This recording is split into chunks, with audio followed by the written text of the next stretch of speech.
After 25 years of marriage, I caught my wife cheating at her summer writing workshop. I hired a private investigator, collected undeniable evidence, and disappeared without a trace before she returned. Although my name is Andrew Baker, my friends refer to me as AB, rather than Andy. I'm always called Andy by some obnoxious drunk or naive man who attempts to sound too familiar. "So, what do you do for a living, Andy?" they inquire. "I make this cool little device that police officers can use from 40 feet away to check for drunk people," I reply. "They have even begun mounting them on radars located throughout the city." They usually stop talking after that. But that device isn't real, in case you haven't figured it out yet. It's obvious that I don't tolerate stupidity very well. It gets worse if you lie to me. I'm not complicated at all. I'm a basic guy. I lead a simple life and find fulfillment in my job. I am an engineer for a large national corporation that has offices across the nation. Although I'm not a big drinker, I do occasionally have a beer with my pals. To be honest, I like nachos, but that's my problem. I try to maintain a healthy weight for my age, because if I allow it to spiral out of control, I'll put on weight. Having a wife and 2 young girls takes up a lot of time, but I used to sail whenever I could. I sold the yacht in the end. I've voluntarily made many concessions over the years in order to spend more time with the people who are most important to me, and that was just one of them. Karen and I have been blissfully married for 25 years. She teaches in a high school. Now, both of our daughters are attending college. Denise, her younger sister, is a student at Boston University, while Claire is enrolled at Brown University in Rhode Island. I doubt I could afford those pricey schools, but fortunately the girls are hard-working learners and have won prestigious scholarships. Our residence is in the Research Triangle region of North Carolina. It is surrounded by prestigious high-tech businesses and is based around some of Raleigh's best universities. It's a great place to work and live. It would just make me hungry if I told you about Carolina BBQ. Although I was a little let down when the girls chose to attend northern institutions, I recognized that they had to step outside of their comfort zone, and that's ultimately a good thing. Our girls are wonderful, bright, witty, endearing, and morally upright young ladies. Although I trust their judgment, I worry about their safety every day. As I watch them mature and begin their first steps toward independence, my wife and I were able to reclaim our own time. I had been anticipating this phase for some time. I pictured myself coming home every night to a devoted wife who would give me her whole attention while both girls were away at college, and vice versa. I imagined that we would reconnect and have happy days together. It was almost like we were newlyweds again. We could go to plays and movies, eat out, and, at last, rediscover one another the way I had always wanted. But things didn't turn out quite the way I had imagined. Looking back on that first year of having an empty nest, I must admit that I saw Karen changing. Her interests appeared to be changing. Although the change was slow, it eventually became more noticeable. When our daughters moved out, I initially believed that she was using these changes as a means of thriving. But after a while, I understood that I was seeing a profound shift in her priorities and ideals. Karen teaches English and focuses on creative writing. She is also a frustrated writer, to be fair. She never really had the opportunity to write as she desired because she was a young mother and teacher. Karen spends time writing throughout the summer and whenever she has an hour or two to spare, but not much has emerged from it thus far. She used to submit her short tales and articles to literary journals, only to receive a string of rejection letters. Her dream of a big masterwork never came to pass. Admittedly, I like reading her work, but as a writer, she has never ventured beyond predictable and somewhat exaggerated narratives. She has an idealized view of what a writer ought to be, and I have a sneaking suspicion that she finds the concept of being a writer more alluring than actually writing. However, I'm happy too if she's happy. Karen has been a part of several writing groups for the most of our marriage. These are get-togethers of people who come together to support one another by offering comments, ideas, and conversations about their writing with the goal of making it better. I have found some of these organizations to be truly beneficial, while others seem more like mutual admiration clubs. Both were there in her previous group, to which she belonged until things broke down. They alternated meeting at each other's houses, and I would make an effort to give them room when they met here. I made one attempt at participation, but I gave up after receiving disapproval from Karen and a few others. There are about 10 people in Karen's writing group right now, including both men and women. Some of them I like, and some I could live without. When you meet them, half of them make a big impact, while the other half are rather nondescript. For example, a woman named Reggie has a strong interest in writing biographies and histories. She aims to captivate readers while conducting authentic research and writing novels with an academic bent. I have read all of her books and found them to be enjoyable. Betty enjoys writing fantasy novels. She doesn't seem to see herself as the next J.K. Rowling. She tends to be more of a talking unicorn. She is amiable and appears to write primarily for her own enjoyment. With that, who can argue? Bill takes on the persona of the group's expert. Other than that, he seems okay. A bit of that goes a long way. And then there's Frank. When I first met him, I was alarmed. And ever since then, those alarms have been ringing in my head. It was obvious to me when I first met Frank that he was introducing me, not the other way around. He turned to face me and said, "So, Andy, what do you do for a living?" I looked at my wife, who shook her head and frowned slightly. "I'm an engineer," I replied simply. Frank responded with a smirk rather than a smile. I explained that I had given up trying to interact with their group and would rather remain somewhat out of earshot but not quite out of sight. I usually work quietly in the adjacent room when they come over, or I sit on the back porch with a window open to listen in on their discussion until they forget I'm there. Early on, I observed that Frank and Karen seem to have a connection that unnerves me and to share secret jokes. He occasionally gives her a boost in confidence, and other times it seems like he has insight into her innermost thoughts that I don't like. He makes allusions to earlier exchanges that appear to have been between them alone, and it seems to me that the other members of the group are unaware of those exchanges. I've informed her that I don't like it, but it's just a feeling. I've learned not to press the issue, and she dismisses my worries. I have ensured that she is aware of my feelings. She's responsible for the rest. The group meets according to a set schedule. They unwind and have a glass of wine after their workday. Around this time, I came to the realization that some of them were just acting. Around the beginning of March, in the middle of the spring semester, the focus moved to the lives of real writers. Oh, you are aware that all of the well-known authors were alcoholics. That's correct. They drank in the afternoons and evenings and wrote in the mornings. It calms the mind and makes it more receptive to fresh concepts. After that, people start writing in the mornings as their creative ideas flow. In actuality, all of the genuinely talented authors had love relationships. That was the real driving force behind them. That was Frank's statement. I appreciate you sharing, Frank. I am beginning to get your perspective. Karen's words struck me like a kick to the gut at that point. Oh, of course. It's the excitement and intensity of the unknown. The thrill of concealing everything from other people. The real inspiration can be found there. I told myself it was a joke since some of them laughed and others didn't. For the remainder of the evening, however, I listened to their chat. Perhaps we should all have a passionate wild night out once, and then we can all write the next great American novel. Bill said that. I wasn't sure if he was trying to be funny or not. Character defects are not the foundation of great literature. Characteristics like humanity, empathy, and facing the unknown's mysteries are what really create great stories. As I previously stated, I had a soft spot for Betty. Unforgettable tales are about conquering obstacles, aiming for excellence in the face of adversity, and leaving the world in a better place than when you found it. Well, maybe we can avoid all the trouble if you summon the appropriate enchantment. Once more, it was that jackass Frank.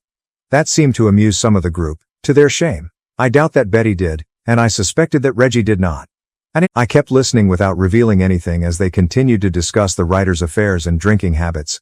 Then I overheard a fascinating segment of their dialogue. Does anyone else intend to submit an application for this summer's Illinois Writer Workshop? Frank was talking again. Oh, my application has already been sent in. I am crossing my fingers that I will be accepted. It could truly change my life if I spend 6 weeks writing and talking with other writers. Karen was the one. Additionally, I had never heard of it before. It was immediately apparent to Frank. I'm confident they'll welcome you. Over the past year, your writing has greatly improved. I think you'll be allowed in. I also applied, but I'm not sure if I'll be accepted.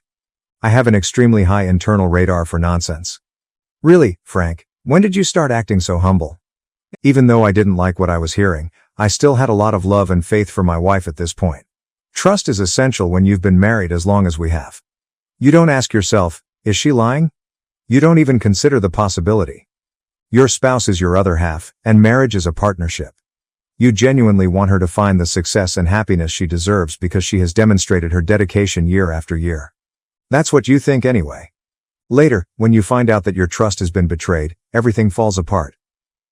Update 1. As time passed, I gave myself permission to ignore the talk I had overheard that night. I had complete faith in my wife, as I previously stated.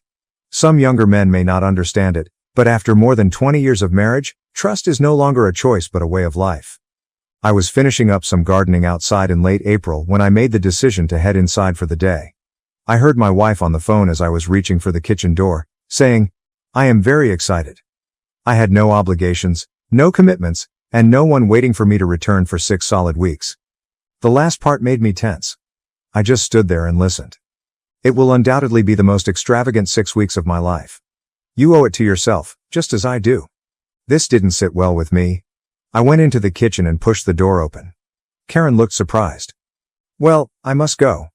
I have to start making dinner now that AB is here." She hung up fast. Who answered the phone? Oh, only Reggie. We discussed how soon school would be out. I thought it was like hell. I wanted to ask her some questions about some of her statements, particularly the one about no one waiting for me to come home. But I had a feeling that tonight would not be the best time to get the truth. My mood soured, but I tried to hide it for the time being. The other shoe fell after dinner later that evening. AB, I got some amazing news today that you won't believe. Do you recall my application for that writer's workshop in Illinois? No. Come on, you don't really listen to me. Sincerely, the only reason I had heard about the workshop previously was because I had heard her talk about it that evening more than a month prior. I don't remember you saying that. Indeed, I did. I submitted an application to a 6-week workshop for authors. It takes place at the University of Illinois between mid-June and late July. We write a lot when their academics give lectures and invite professional authors to seminars and discussion groups. I was accepted, and this is a fantastic chance. Honey, it sounds amazing. We can definitely handle the finances. I might be able to join you for a small break from work. I would adore hearing those authors speak. She seems astonished by her response. Well, we can think about it. I won't have much free time to spend with you because the next 6 weeks are going to be really demanding. Once more, my intuition were tingling. You are aware that I am not demanding. Perhaps I could serve as the group's coffee guy. Her smile seemed a little uneasy. Dear, that may be pleasant. Let's observe the outcome. I understood what it meant because I had before been the target of such deflections. She intended to prevent me from accompanying her to Illinois.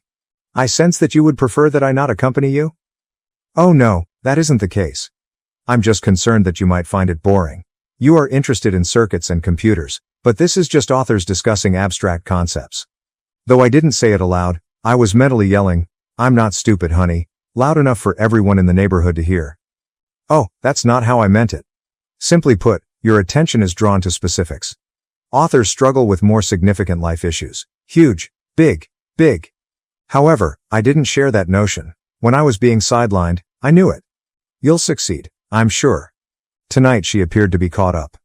I went online later that night to look at our phone logs after Karen had gone to bed. That capability is provided by AT&T. All incoming and outgoing calls and text messages are logged. The call I had stopped wasn't with Reggie, or if it was, it came from Frank's phone, according to the phone record I looked at. After 25 years of marriage, it's amazing how easily trust can be broken when you catch your wife lying and find out she's planning to keep you out.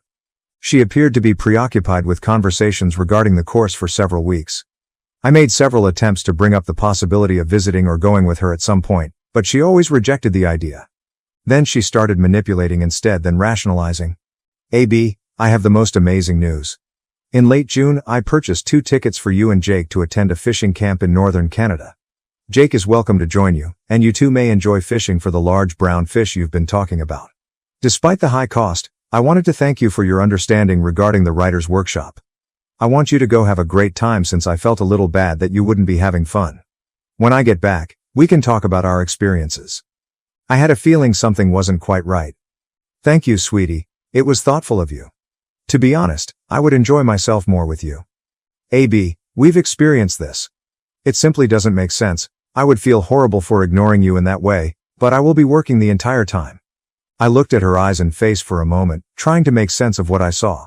Was it disrespectful? I'm grateful, honey.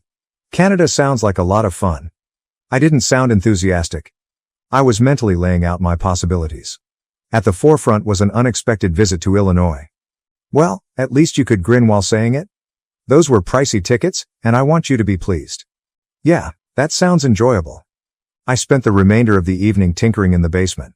There is one of those floor grates in the hallway of our old house. It was the initial method of heating the first floor and allows warm air to circulate from the furnace room. I was careful not to step on it by accident at first, but I eventually got used to it and forgot it was there. In the hallway is the phone as well. I heard Karen making a call while I was working quietly in the basement, thinking about what to do next. I did give him the tickets, yes. He is still apprehensive. I'm not sure, he won't like it, I keep telling him. I can't simply tell him not to come, I said. I get it, and I also want that, but I want to continue being married after that. For a few weeks, I just need him to let me have some fun.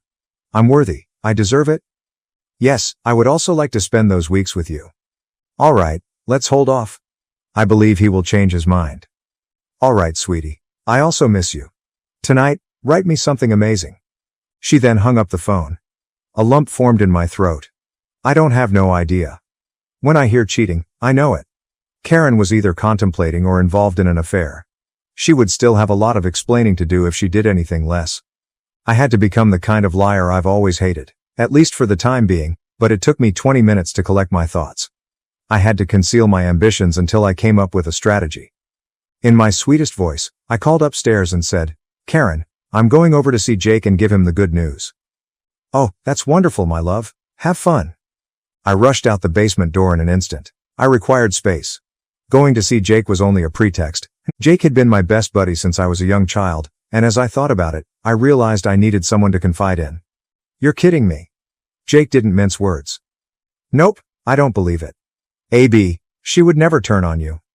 She's definitely trying to keep me out of that workshop, and she's calling someone a baby, and it's not me. In silence, we sat there. Most men need a friend who will simply sit with them and share their suffering. This is something that you should discuss with her, AB. Without knowing the reality, you can't spend the next few months assuming the worst. What will she say then?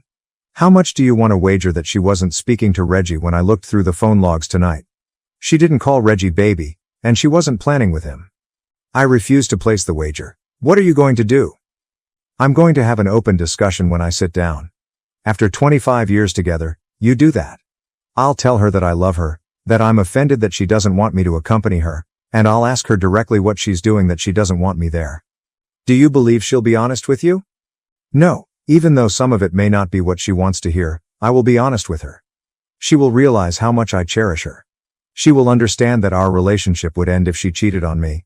She will then most likely try to tell me that I'm only dreaming and that I should go fishing instead. I hesitated for a second. By the way, you have 1 ticket and I have 2 for a fishing camp in northern Canada in late June. Jake caught himself saying, nice. I mean, buddy, I'm here to support you. I had to laugh. His loyalty has always been clear to me. Over the next 3 hours, we talked, exchanged ideas, and enjoyed a few drinks until I left for home. I invited Karen to join me in the living room after supper, and I told her everything that had been on my mind. Almost everything, actually. I kept a few things to myself. I have some very serious issues, sweetie. I don't think you've told me everything there is to know about this writer's workshop. Back in March, I heard you talking about it with your writer group, but you didn't bring it up to me until you had already scheduled your attendance. I must say that I didn't think it funny when you mentioned that great writers frequently have affairs. When I ask you about your vacation, you tell me it's someone else, even though you've been talking to Frank about it. You know how I feel about that guy. When you informed me that I had been accepted, you appeared deliberately aloof and dissuaded me from participating.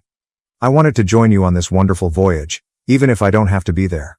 Rather of taking it into account, you simply committed to me by making plans for me to be somewhere else without even talking to me about it. You seem to be attempting to make sure I won't be present while you are in Illinois. I'm beginning to doubt whether you've been totally faithful, and I don't think you've been quite honest with me. AB, I would never be unfaithful to you, and I have never treated you that way. What's wrong with you? Since you are my spouse, I only want you to enjoy yourself. The fact that you may think that of me bothers me a lot. I have no control over my emotions or the things that make me feel that way. I love you, you know that. Even though I've loved you since the beginning, I can't ignore the possibility of betrayal. Karen, are you planning that? Is your escape from our marriage intended to take place in this writer's workshop? Update 2. We didn't speak again after that. No more sympathetic or loving words. She burst into yelling, and she either remained silent or continued to shout for the remainder of the evening. It was all quiet for the next week. She was attempting to coerce me into submitting by giving me the quiet treatment. It didn't work, though. Actually, it only made me more certain. However, I came to the realization that this was not how I was progressing, so I finally let her think she had succeeded. I couldn't do anything to stop her from cheating if that was her intention. She may have already done so, according to the phone call I overheard. I eventually expressed my gratitude to her for the vacation to Canada, but my depressed state persisted until the end of the trip. When she obtained what she wanted, she immediately shifted her conduct and seemed to be a devoted wife in order to get me to do what she wanted. She seemed to flip a switch, which just made me more suspicious. When I am the victim of manipulation, I can spot it. I didn't know anyone at the Illinois Writers' Workshop, which was roughly 500 miles away. I therefore asked a coworker who he sought advice from when he thought his wife was unfaithful. The individual he suggested was based in Illinois, and I took his advice. I contacted them to ask for help. The event was held on a state university campus, which was a good location. Although the PI's agents were not allowed to take part in the program, they were free to roam the campus and check on the rooms as needed. The participants would live in a sizable dorm with other students, eat at the university cafeterias, and frequent nearby bars. This made it possible to conduct covert surveillance. Some of these kids, outfitted with cutting-edge technology, would be employed by me. Our children made the decision to spend the summer working in research labs with their professors at their universities as the academic year was coming to a close. We were still empty nesters as a result, so I worked hard. I took her to different concerts and invited her to home-cooked dinners. She seemed to like it all, and I began to think I was becoming better. But every time I told her how much I loved her, I felt like she was dismissive and said, "I know." The puzzle pieces gradually came together. She didn't quit loving me, exactly. I had just been taken for granted by her. I was her safety net, dependable, and familiar. She was confident that I would be there for her when she returned, that she could leave, look for excitement, and take a vacation from our marriage. My plans started to come together as a result of this insight. I knew I couldn't leave things unsaid the day she left. When her transport to the airport arrived, we were standing close to the entrance. I held her close as I begged and showed my love for her. Please refrain from doing anything that might cause us to fail. She gave me a frustrated glance in return and blasted me back. "I'm sick of you not believing in me. We will have a serious discussion about this when I get back." She kissed me on the cheek, picked up her things, and made her way to the shuttle. She didn't even look back at me as she drove off. At that point, I was pretty sure my marriage was over. It appeared that our partnership was ending quietly after 25 years and 2 grown daughters. The private investigator did a good job of his job. He said that because they were in a strange environment, they didn't try to hide what they were doing. Karen must have taken off her wedding rings on the plane because they were not on her finger when she arrived at the workplace. She publicly stated that she had just gotten divorced. Frank and my wife clicked right away and couldn't be apart. They were together all the time, kissing, holding hands, and behaving like high school sweethearts. My PI cleverly installed a tiny video camera in the hallway of the dorm where they resided. Frank and Karen each had a designated room, but they only utilized one of them. They shared a room, sometimes hers, sometimes his, but they always stayed together at night. My PI and his team went to considerable measures to validate my suspicions, even though I already knew what was going on in those shared dorm rooms. Frank and my wife went to bed early one evening before nightfall. 2 agents, who looked like regular college students, sat against the wall of the corridor and surreptitiously placed a tiny fisheye camera under the door. A 20-minute video of Frank in action was recorded using this equipment. When he was done, it was clear that he hadn't worn any protection, and the video quality was surprisingly good. For me, that was the last straw. My choice was obvious. This marriage was over for me. Whatever else the team found was merely more proof to support my position. I received regular updates from my private investigator, but after that first week, I knew what would happen to her, and I made my decision. From the beginning of her course, I made use of my time to implement my strategy. I wanted to fade into the background, almost like a ghost. I would have vanished by the time she came back, and there would be no turning back. No falsehoods, no demands, no long discussions, no excuses, no explanations, no attempts at reconciliation. Divorce would be the only outcome. It was the end of my marriage. Though it doesn't go away easily, what is love without trust? A future with an unfaithful wife is impossible. It could be argued that my solution was weak. They might say she should be subjected to physical abuse, humiliation, and total poverty. Nevertheless, the law would ultimately forbid me from doing any of that, and I had no desire to destroy the remainder of my life by exacting such vengeful retribution on my unfaithful wife and her lover. Taking away the one thing she could always count on, the constant presence that encouraged, comforted, uplifted, and supported her, would be my form of retaliation. I was removing myself. Frank wasn't a good target. He was unable to give her the long-term support she required. Where could a 50-year-old mother who is divorced find emotional stability and love? I didn't care. I would no longer worry about her. My private investigator would send me more images, more videos, and more proof of treachery by the person who had vowed to be faithful to me beyond all else every few days. Reading the accounts was challenging, and watching the images and videos was far more agonizing. The audio recordings were the most difficult to listen to, particularly when they talked about me. He constantly texts me about how great it is up there and the fish he's catching. She laughed and remarked, "He thanks me almost every day." He has no idea, Frank added to the chuckle. You can avoid his irritation by keeping him hidden and treating him like a mushroom. For now, he might as well have fun. I'll confront that nerd about his charges when I get back. How could he continue to accuse me of infidelity? However you are beautiful, you're taking a brief vacation from our marriage? Or is it another woman who spends every night in my bed? At that, she genuinely burst out laughing. Perhaps he has a point, but I will not put up with it. His circuits and computer jargon, his millimeters and micro thingamajigs, are preventing me from pursuing my dream of becoming a writer. What is it about huge ideas that he understands? Update 3. I considered several strategies for retaliation. I knew that as long as my life was tied to hers, none of those choices would really fulfill me. There was only one option left. I therefore started the process of separating from her. I explained everything to my supervisor in an open discussion. Having recently experienced something similar himself, he understood. He made arrangements for me to be transferred to the Portland, Maine, office of our business. I liked the concept. I knew the folks there. They were competent and talented, and I liked having them around. I liked both the state and the town. I arranged for movers to transfer all of my personal items and half of the furniture up north. For the trip, I made sure my automobile was in fantastic condition. I then sought legal advice in order to start the divorce process. Regarding money, Karen had her own retirement account and insurance. I designated my girls as the beneficiaries and took her name off of all of my possessions. I gave her the house in exchange for no alimony by signing a quitclaim. She needed to take care of her own insurance, but she would keep her car. I intended to keep my plans under wraps and deal with the credit cards and bank accounts closer to the finish. I concentrated on strengthening my determination after that. In other words, I tried calling her to tell her how the class was going and to tell her how much I loved her. Hearing her lies, in my opinion, would confirm my belief that what I did was appropriate. She didn't let us down. Within 2 minutes, she enthusiastically responded, professed her love, and rushed to supper. My choice was further supported when my private investigator told me that Frank was standing directly next to her, making jeering gestures and knowing looks. She clearly saw the matter as a joke, which proved that I was headed in the correct direction. After that, I decided to text her rather than call her because I wasn't sure I could control my emotions when I was on the phone. In reality, I sent Jake and his wife fishing, but I would keep her informed of successful excursions. They had a terrific experience. Jake made the right decision in choosing his spouse. Before I left, I did give them a final visit, and they said they would come see me. As her 6-week workshop came to an end, I finished my last assignments. I was given a for sale sign to put in the front yard by a friend of mine who works as a real estate agent. Since I had already given her ownership of the house, I couldn't really sell it without her approval, but she didn't know it. And the sign would be the first thing she saw when she got home. To make the house feel less like a home, I changed the locks.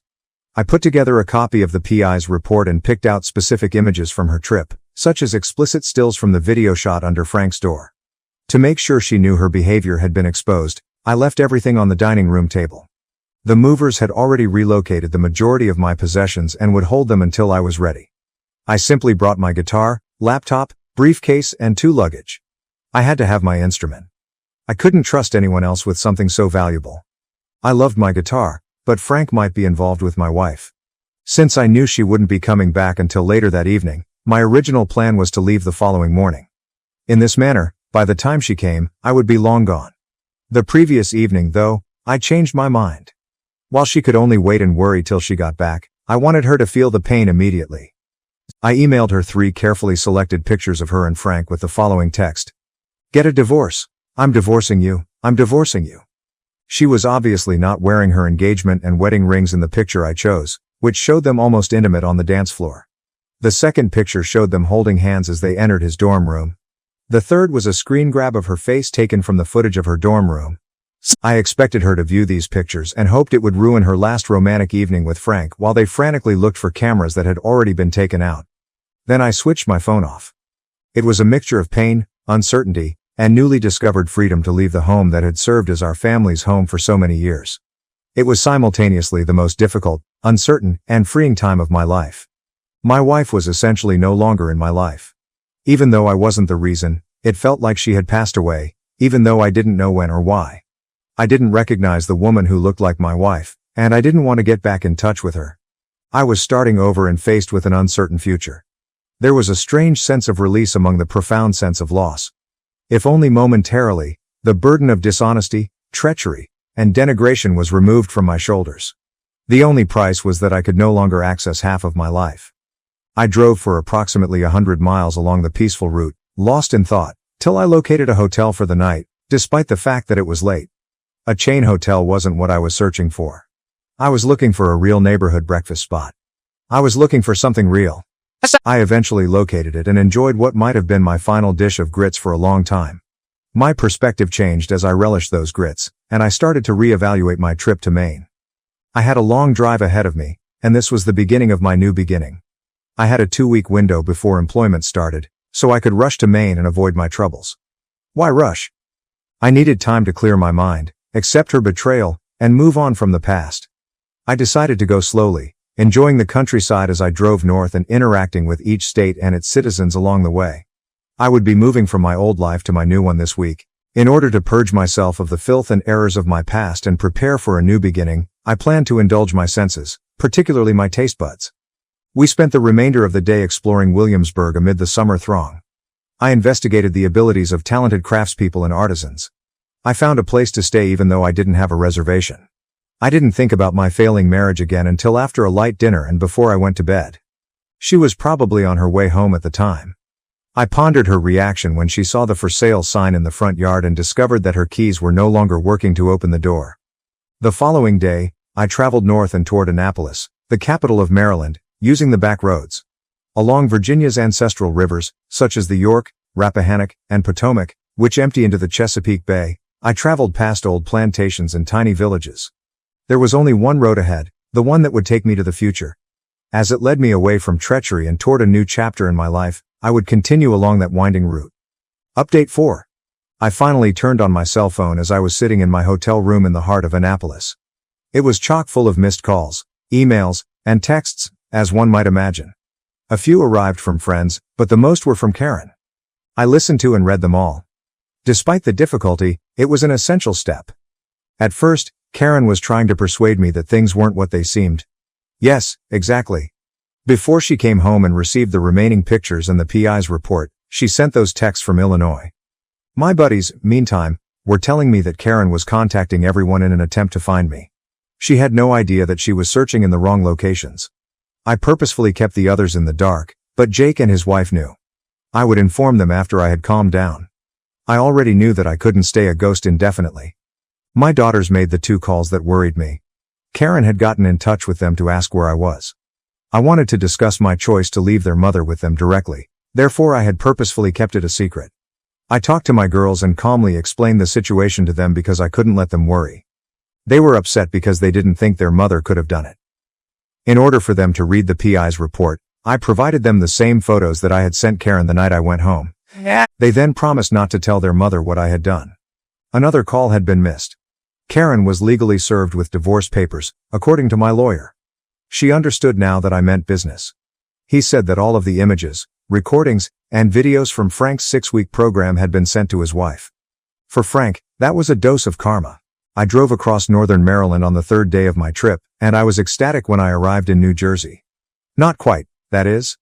I didn't stop until I got to Connecticut, even though I had crossed into New Jersey. I spent a few hours touring some of the historic coastal communities in Connecticut. Although I didn't have a clear objective, I felt as though I was in a whole different place both physically and emotionally since the architecture was so different from what I was accustomed to in North Carolina. Don't tell the authorities, but I tried to find as many submarines as I could in Groton for an hour. Those blackfish are quite cunning. I was reminded as I looked along the shore that in order to refuel those nuclear submarines, they had to make a hole in the hull, fill it with fuel, and then weld the hole back together. Was that a metaphor for what I was going through? Could the first step to reviving my life be Karen's betrayal, which broke my heart? When I started my new path, would I be able to heal myself? I knew it would be the hardest day yet when I woke up the following morning. I prepared myself for a challenging conversation with my oldest daughter Claire, in brown after a substantial breakfast consisting of bread, eggs, bacon, and a potent cup of black coffee. It was a short drive, and I reached her dorm in the late hours of the morning. So that she could pretend to be happy for an hour or two, we agreed to postpone our chat a little. She gave me a tour of the school before introducing me to her pals in the cafeteria.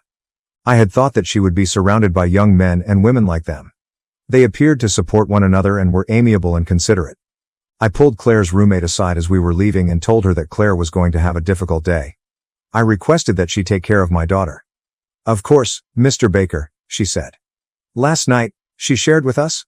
We are all here to support her." Yes, my daughter had made a good choice in her pals.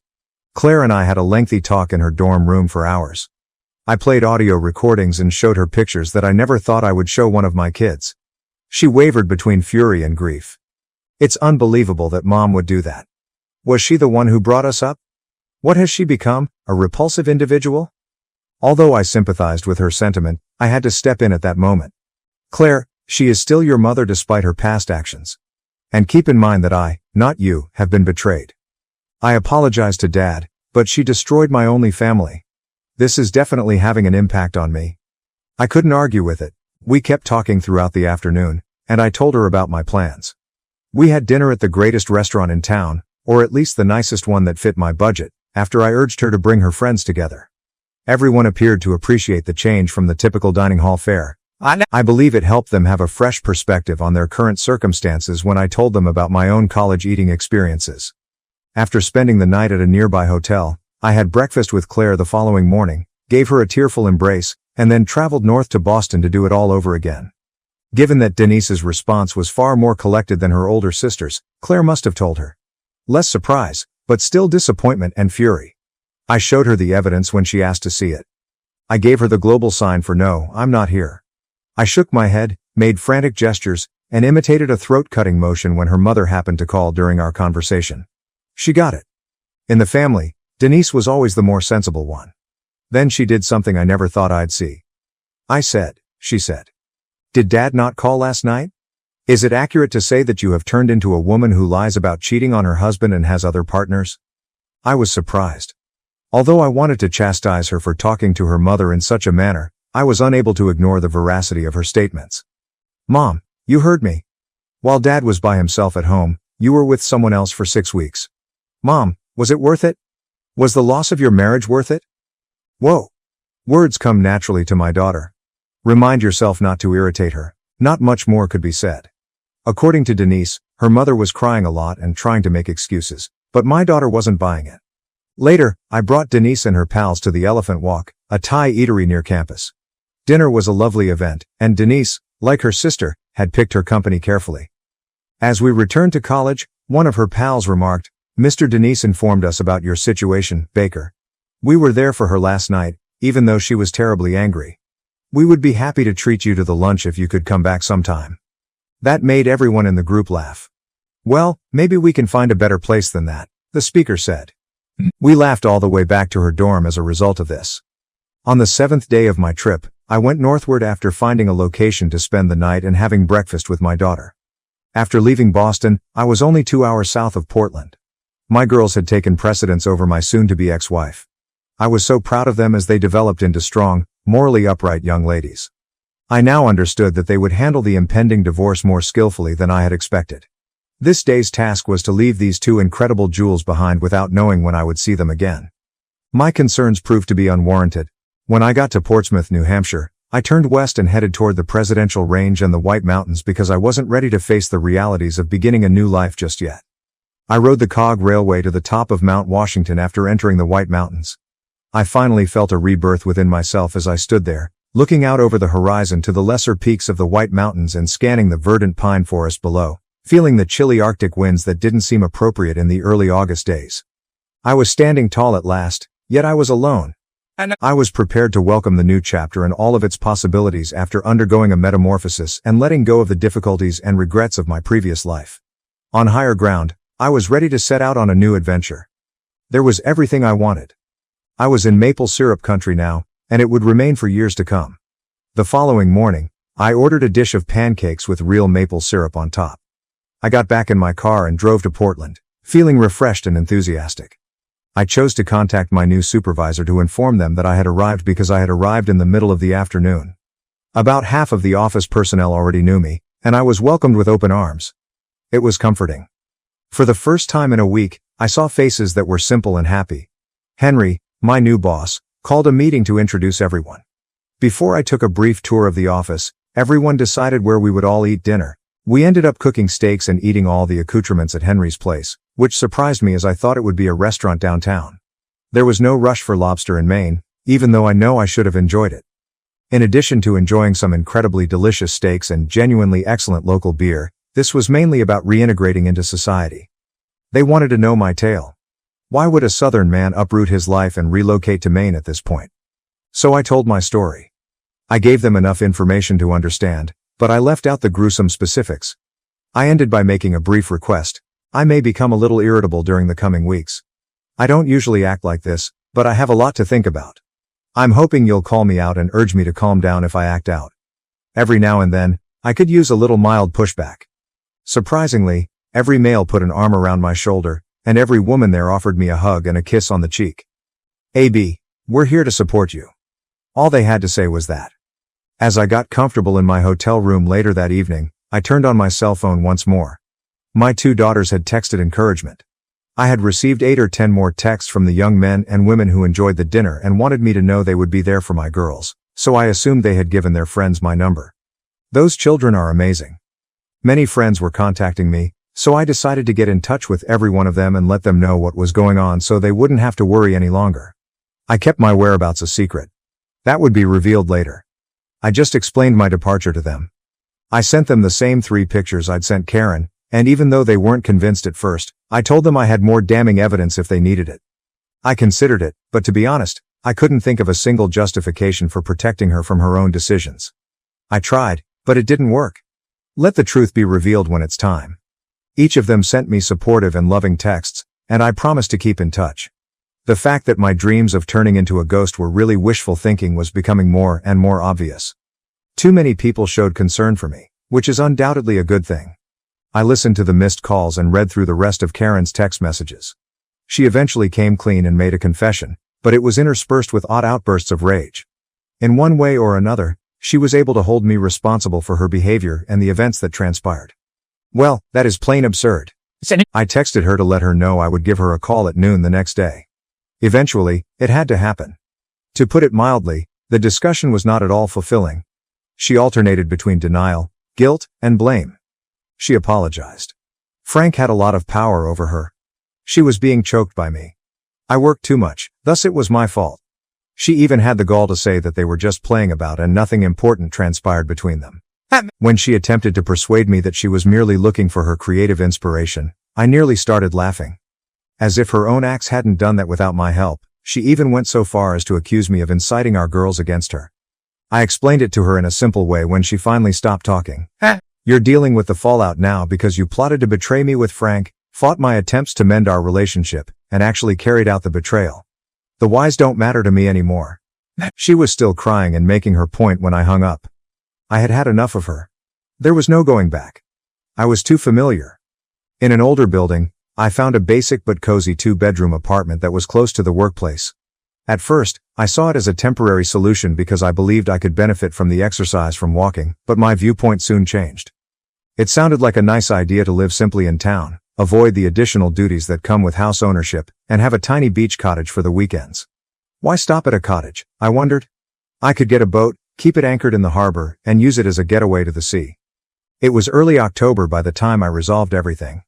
I had assumed that I would live alone, but that hasn't been the case. In fact, compared to my time in Raleigh, I now spend more time with my girls. Every month, they spend a weekend there, frequently accompanied by friends. My apartment is bustling with activity during those 36 hours, and I generally buy them dinner. Even though I miss them as soon as they go, I do long for the silence once they're gone. Some of my friends have come, which surprised me, and the others intend to visit when the weather improves. Even though I live alone, I don't feel lonely. Through my trips and at work, I've gained new friends. I've met interesting women, and the sailing community is vibrant and welcoming. I will, however, Continue to be polite and behave properly until the divorce is official. Karen continually contacts me even though the divorce will shortly be finalized. She prefers to minimize the situation and never shows genuine remorse. She only says, "Everyone does it, it has no significance." However, it does. The lies and manipulation are even more significant than the connection itself. I considered telling her this, but since people change, I don't see the point now. To be honest, my life and hers aren't entirely distinct. Complete estrangement is unlikely given the 2 daughters and several mutual friends. But even though we are separated by 600 miles, I no longer have to deal with the hurt of rejection and betrayal on a daily basis. Before I was no longer in her life, she was the focal point of mine. I'm paving my own way and building my own future now. The scenario had a number of favorable results. First of all, I really do like living up here. It's a bit of a shock for me to be experiencing my first Maine winter, but I can manage it if others can. This area's early darkness really adds coziness and brightness to interior events. I've begun looking for a boat and have located moorings not far from town, so I'm excited for spring so I can start varnishing and splicing lines. The locals are genuine, the microbreweries are great, and the eateries are good. I'm still finding surprises, and there's a wide range of music and dances to learn, including contra dancing. I think I'll have a good life in the end. Has my heart completely recovered? Not quite yet. However, time heals wounds, and I have faith in the better life that is yet to come. In addition, it appears that Frank's wife shares my antiquated views. She divorced him and threw him out of the house. Even worse, neither Frank nor Karen have been published yet.